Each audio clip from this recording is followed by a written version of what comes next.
Have you guys decided yet if scrimmage is going to be Monday or Tuesday? Tuesday. Yep, we're going to scrimmage on Tuesday. The players will have, from a physical standpoint, tomorrow will be very, very minor, very limited. I'm going to do kind of some position meetings, walk through, treatment, obviously recover and hydrate from a great week of work that these guys have put down, and so just get them in and feed them, treat them, get smarter, and then they'll have some time. Each position is going to kind of have a little barbecue or a gathering somewhere. A couple of the coaches can't cook, and a couple of them actually can't, and a couple of them physically can't just because I've got some renovations on the staff. And so just some time to just be human beings for a nice afternoon and get some rest. This is kind of a twofold question, but you had your first competition practice on Friday. One, what was the biggest thing that stood out to you there? And then two, how do you score this? Because I see a score of 167, 166, and I want to know the breakdown of how you score these competition practices.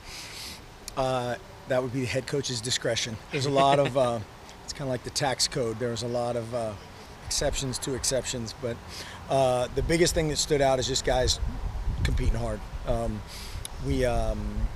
You know, it's each drill is a little bit differently scored in that some are to the advantage of the defense, some are to the advantage of the offense just by how they're set up. You know, in a one-on-one situation, for instance, the offense should win the majority of those, and so it's kind of a 2-1 scoring system if the defense wins the rep. And so sometimes if 10 guys aren't running to the ball, it's 10 points for the offense. Excuse me, but then there's a lot of things that kind of go into it. How many fall camps have you been involved in your life, you think? I think this is 22. Does this feel any different, or just like the same as all of them with the new staff and everything? Yeah, they're the same. You know, it's I guess that's the coolest part about it is there are so many similarities, but they're completely different. You know, the voices are different, the guys are different, the maturity level of your team is different. We're a very young team, and a lot of guys learning a bunch of stuff. We were kind of joking out there right now, just doing football 101 of how many guys are eligible and how many gaps and things that you kind of take for granted and you can't. So that's going back to those nuts and bolts and the fundamentals of blocking and tackling, the fundamentals of spending time with those guys is it's all the same and will be to the end of time. Are there some things that happened this week that have you even more excited than you were last weekend? You know, I think we have a lot of young talent. And like I said the other day, sometimes it's explosive for us, and then sometimes it'll be explosive for the opponent. And how you react to that, and in a game situation is something that you won't know until you're there. You know, again, whether it happens great or happens not so great, how they respond is huge, and we try to train for that as much as possible. But invariably, a guy either is either too over the top ecstatic or too in the tank, and you know, again, you work through that. But yeah, I like our competitiveness, and I like how we've worked. Farrell was saying today that Justin Herbert is kind of a guy that's kind of stood out, maybe surprised him, and a couple other people have said that this week of just how ready he is as a freshman. What's kind of stood out with him? Yeah, he's a sharp dude. He kind of just gets it from a spatial standpoint, a schematic standpoint. Coached very well in high school, obviously, in a similar system.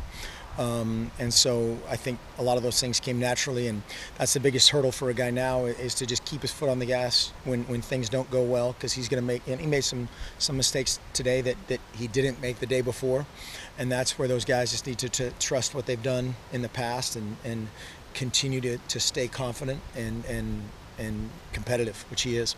Farrell said he might be not much, but farther than the typical freshman is in terms of understanding the playbook. Do you see that? I think that's fair to say. Sure. I mean, I think both he and you know, Terry, I would say is ahead of the curve in terms of a true freshman as well. You know, kind of forget that he's still a true freshman, and they've both done some really good things. I think the young offensive linemen have gotten leaner and more physical over the summer, and that's good to see as well. When do you expect new quarterbacks to have that grasp of the playbook? I mean, is it different for each person, or do you kind of have a deadline as a coach that you like to see them have it down? You have to get through 2 weeks, you know, because so many things. A guy might get it, you know, the first 3 days of install, and then just, you know, I say slam into the wall of the. It's like, you know, hitting the wall on a track race. You slam into the wall of. Everything starts to sound the same, and you start playing slowly, and so just to continue to stay confident and attack in an attack mode mentality, that's huge. And so after a couple weeks, you have a good idea of whether or not that's gonna, whether or not a guy's gonna be ready to go as a freshman at any position. You mentioned the depth at linebacker and the new guys on how they help, but Jimmy Swain and Danny Manningly, how have they kind of fit into this rotation at linebacker, and how critical maybe is it this fall camp for them? Very, very critical. You know, I think there's a lot of guys. I think that our young guys were kind of as advertised, you know, in recruiting and all that stuff, and maybe even a little bit better in a couple cases. But that's, again, where they just need to continue to mature, be resilient from a mental standpoint and a physical standpoint as we go through fall camp.